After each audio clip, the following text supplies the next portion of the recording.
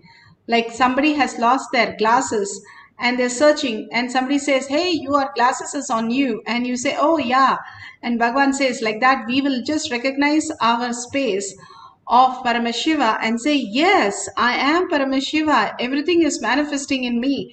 Wow, I'm so happy I can recognize that.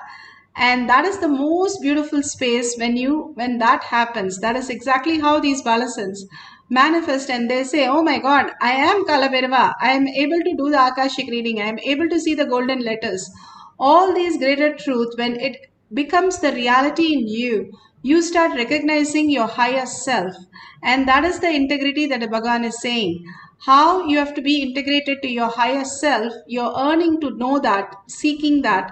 Simply your earning becomes reality, that you know you are Paramashiva, like Bhagavan staying with you 24/7, a physical presence of him and manifesting all the things that ultimate reality is. So that is the most beautiful space of oneness with Paramashiva. Surrendering yourself in such a way that you are completely redundant and only Paramashiva manifests through you. And beautifully, we'll have one more cycle, and completely let's get into the oneness space with Paramashiva to manifest the powers of Sarvajñatva. And write down whatever occurs, and at the end, if you've manifested the powers, please share, even as a little. When you start sharing, that is when things become more stable. And you start seeing that power manifestation is not something which happens for somebody or Balasans, but it is you who is experiencing that, and you are superconscious being. If you're doing such complicated things of digesting your food into blood and making it go to your brain, and all the functions that the brain does and the heart does and the lungs does, so much of complication, if you're able to manifest that, simply you can manifest downloading few words. That is much easier than all this Bhagavan says. So let's start chanting the Mahavakya. Sit straight with your head, neck and spine. Put away your gadgets for a few minutes. Let's get into the deep oneness with Paramashiva and chant the Mahavakya. Bring the visualization, verbalization of everything that you know as Paramashiva in your third eye. Unclutch from everything else, including your body.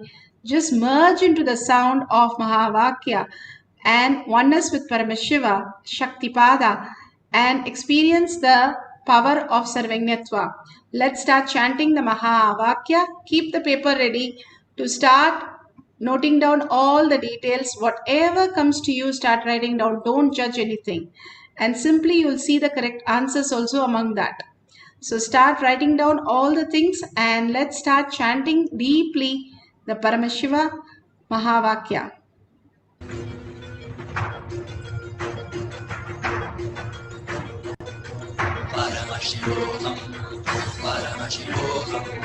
Let Paramashiva's third eye manifest in all our third eyes. Let the Amrita pool, let the Varni open up, manifest in all of us.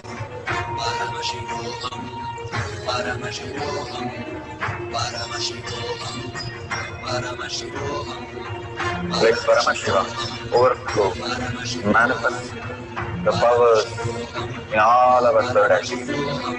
Om Jnanam Paramashivam. Om Jnanam Paramashivam. Om Jnanam Paramashivam. Om Jnanam Paramashivam. Om Jnanam Paramashivam. Om Jnanam Paramashivam. Om Jnanam Paramashivam. Om Jnanam Paramashivam. Om